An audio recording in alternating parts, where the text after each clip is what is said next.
Hello, I'm Robert Costa, and this is the Washington Week Extra, where we pick up online where we left off on the broadcast. During marathon hearings on Capitol Hill this week, Attorney General Jeff Sessions denied that he ever lied about the Trump campaign's Russia contacts. His defense: he is a victim of his own terrible memory. Sessions testified before the House Judiciary Committee that he now remembers a March 2016 meeting with George Papadopoulos, a campaign advisor who wanted to set up a meeting between Donald Trump and Putin. When pressed for more details, the Attorney General said he couldn't recall more than 20 times. Sessions' testimony came just a day after Donald Trump Jr. released private Twitter messages between him and WikiLeaks that took place during the 2016 presidential campaign. What do we know about the status of the Mueller investigation? That's what everyone wants to know, Nancy, and the investigations on Capitol Hill. Well, you know, everybody's waiting for the next shoe to drop in the Mueller investigation.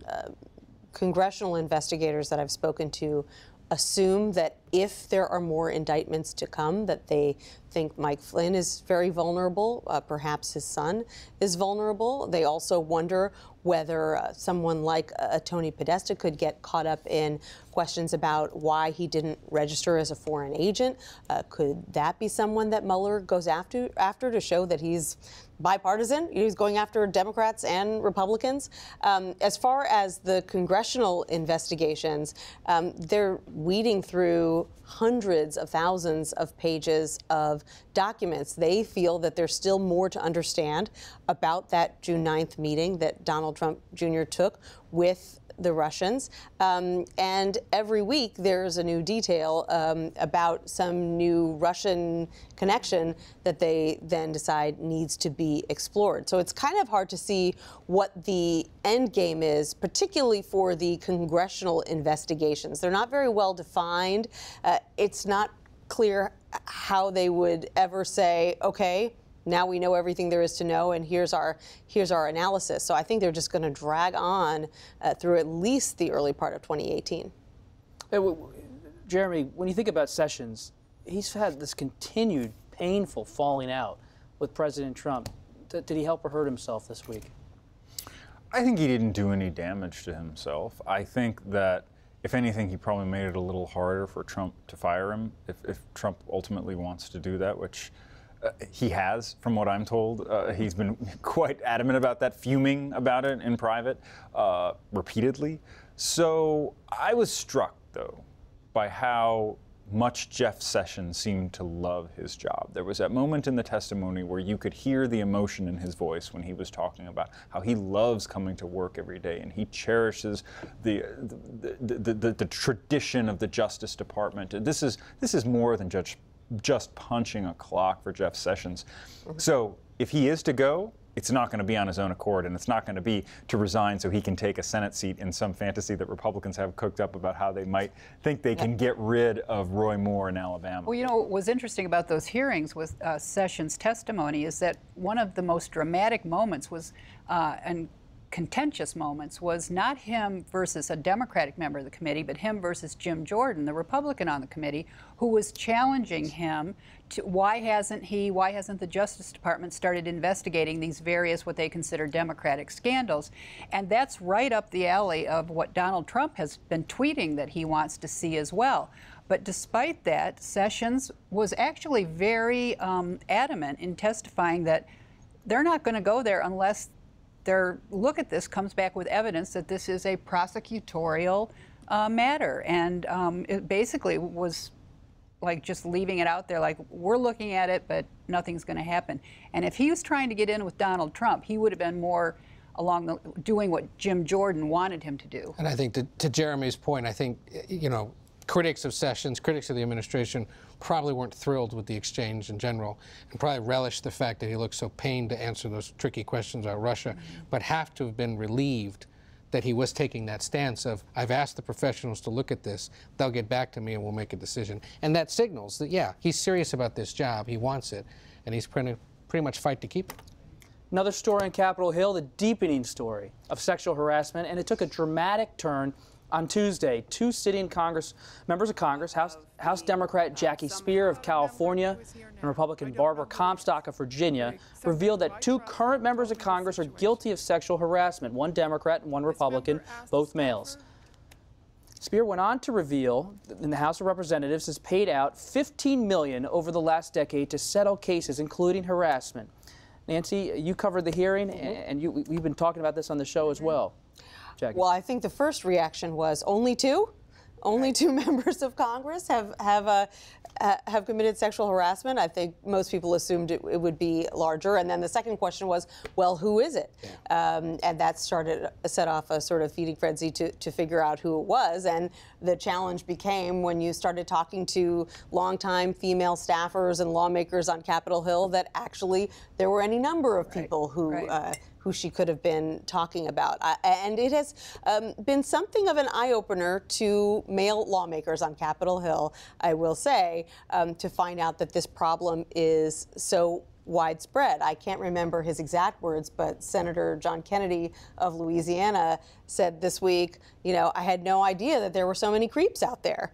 And here on Capitol Hill. You did say that. And so, you know, I think that it's a rude awakening and not surprising in a male-dominated culture like Capitol Hill, and sort of the height of irony that it was just last week that senators led by Amy Klobuchar of Minnesota, Al Franken's Minnesota colleague, decided that finally, at long last, after decades of urging by experts, that they finally do want senators and their staffers to do what everybody else in the federal government does, which is get mandatory sexual harassment training.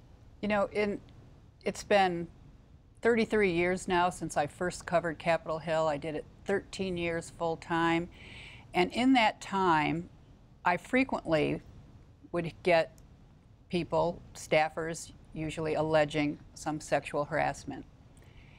And I would look into it, but you could never get those things on the record. And unless we had it on the record, it wasn't publishable. And myself, one time, I was sitting in a congressman's office, and I thought it was unusual that hardly any of his staff was there. It was late in the day, so I didn't think much of it. And he went to get something to drink, and I'm sitting there with my notes, and he comes around the corner, and the next thing I know, he is flat into my face, tongue in mouth, and I'm having to push him off of me. And I just said, could we get on with the interview? And, you know, got the typical, oh, you're no fun. But he sat down, I finished the interview, and that was that. And but you hear a lot about that. You have 535 members of Congress, all their own little power centers. They're all 535 bosses. Like Nancy said, male dominated. It's bound to happen. And until now, if what comes of this is an effective system for reporting and getting satisfaction, this will be a victory. Can the culture change? I mean, it's tragic to hear these stories, that this is how it is for professional women. I think it can change if men feel that there are repercussions and that people are going to believe the women, even if there is no quote-unquote proof, which how would, you know, if you had chosen to report that, how would you ever have proof? So I think that it can change if they know, okay, she's going to be believed, not me, and it's going to be much easier for her to find other women who have had a similar experience. I think the reason a lot of women didn't come forward in the past is they had no idea that there was anyone else out there who had had the same experience. So they thought, who are people going to believe, my word or this very powerful, well-known, well-liked man? But I think what we've seen throughout all these cases is generally when there's one woman, there are many more right behind them. Well, first off, thank you for sharing that. Yes, because I think it's important that people hear these stories and I've realize that it happens. Well, that's for the webcast extra. Two things, I think. First off, from this hearing, this extraordinary hearing, I wonder when we will learn their names. And will it be led by fellow lawmakers who finally say, guys, sorry, but it's time. You need to be called out for this. Secondly, people don't remember, many Americans do not realize this. The legislative branch is not beholden to the same disclosure, transparency, EEOC laws. Because they've exempted themselves. Exactly, than the executive branch is. And that's a problem. And I think one of the ways, if you want to really reform the way Congress behaves itself, have all employment and transparency laws that apply to the executive branch apply to the legislative branch, and you'll see overnight how that place changes in its behavior and its productivity. As Ed said, thank you for sharing your stories and your reporting. Overhauling the tax code is the #1 priority for Republicans who want to get a bill on the president's desk by Christmas. But what other priorities are on the docket for lawmakers, Ed? So I've got this, December 8th is essentially the big deadline right now. There's like 6 big things that are kind of hanging out there besides the Republican desire to get tax reform done. The big one is the spending bill. Will the government shut down on December 8th, which is the current spending deadline? But that's the same day that the debt limit has to be raised, or they have to come to some kind of an agreement to never really ever argue about the debt limit ever again, which many people would agree they should do. Democrats, who are often needed to help pass Republican spending bills, because enough Republicans don't like it so they vote against it, are insisting that as part of this, there's got to be a solution to the issue of dreamers. Those young immigrants who are going to lose their protections under the DACA program when it expires in March. They're saying, if you want our votes, let's settle this issue. Republicans are saying, we're not going to allow for it. That's going to be an emotional fight. There's 2 health care programs, the S-CHIP program and some funding for community health care centers have to be sorted out. And the other tricky one, funding for Texas, for Florida, and for Puerto Rico and the Virgin Islands. The White House today asked for $40 billion. The entire Texas delegation said, you're joking. You need to give us far more. The Puerto Ricans are asking for $90 billion, which they're probably not going to get. That's going to be a tricky fight as well. All of this with only about 12 legislative days left in the calendar year 2017. Somehow, miraculously, they make it. Are you saying I shouldn't have used all my frequent flyer miles to buy a ticket home for the holidays? Only if you can use some of them on the change fee, because you may need to, yeah. It's going to be busy. Yeah, it's going to be busy. And, you know, the president's loading on the pressure. He says, I want to sign this tax bill by Christmas. You know, one thing we know is that with this kind of legislation, the longer that the bill hangs out there, the more unpopular it always gets. So they're highly motivated to pass tax reform as quickly as possible. And frankly, they're giddy about it. They have not gotten anywhere near this far in the past decade, even though speaker after speaker has insisted that tax reform is their top priority. Let's also talk about embattled Senate candidate Roy Moore, whose campaign has been rocked by a series of accusations he made inappropriate advances on teenage girls when he was in his 30s, charges he has denied. On Friday, one of his biggest supporters, former White House Chief Strategist Steve Bannon, seemed to step away from the Republican candidate he has endorsed. During a speech in South Florida, Bannon stopped short of defending Moore and instead echoed the White House line, the statement that said the people of Alabama should decide the election. Jeremy, you interviewed Bannon last week. What's at stake for him as this whole drama unfolds? Nothing short of his credibility. I do not see how Steve Bannon legitimately builds the type of political revolution that he envisions if he has Roy Moore hanging around his neck. Now, that doesn't mean that he is going to back away from Moore. I don't see that happening at all. If anything, Bannon is like Trump. You don't back down. You don't say you're sorry. And that's worked. It's a persona right now that gets you where you need to go if you're a hardcore conservative, if you're a right-wing populist. But Bannon is thinking long-term, and in order to maintain the kind of financial support that he needs, to maintain the credibility that he is going to need with people he's trying to recruit to run as these populist insurgents that he hopes will someday take out the Republican leadership, he's going to need to stay as far away from Roy Moore as he can while not doing anything to alienate the types of voters who are so drawn to an iconoclast like Moore.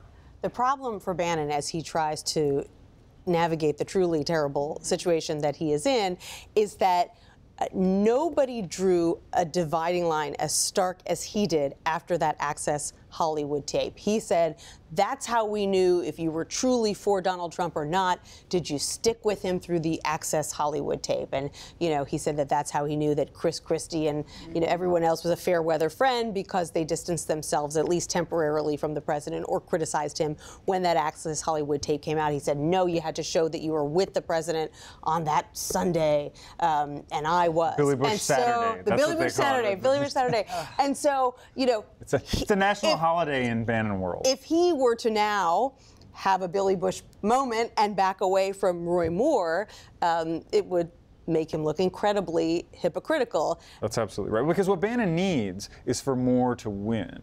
The reason Bannon is sticking behind Moore, other than just pure stubbornness and the fact that it would look terrible to the kind of voters he's trying to appeal to, is he needs Moore to win, so Mitch McConnell will move to expel him from the Senate, and the establishment Republican wing of the party will be up in arms about him pursuing all sorts of ethics charges. Bannon needs that because that's the civil war that he wants in the Republican Party. And Moore's been a martyr his entire more modern or more recent political career. He got expelled from the state Supreme Court. He got in trouble for hanging the 10 Commandments. He wants this. He wants to be the guy that gets kicked out of the U.S. Senate, because it would just be the capstone of a renegade political career that has been totally counter to political norm, really, for the last 2 decades. Well, do you and think then he'd run really again wants in to 2020. Get kicked out, or just the attempt made to kick him out? Either one. Remember, it fuels his fire. It takes 2/3 of the Senate to expel a senator. And the last time it almost happened was with Bob Packwood in the mid-90s, a Republican from Oregon. But I was doing some research on for a sex harassment. A sex harasser. Yep. He was threatened with expulsion, and then he chose to resign. He was not expelled from the Senate. I'm just not sure if Roy Moore would follow the Packwood. No way. He said, bring it on. Like he said this week. Bring it on was the tweet. Yeah. It was the tweet. That's it for this edition of the Washington Week Extra. While you're online, test your knowledge of current events on our Washington Week News Quiz. I'm Robert Costa. See you next time.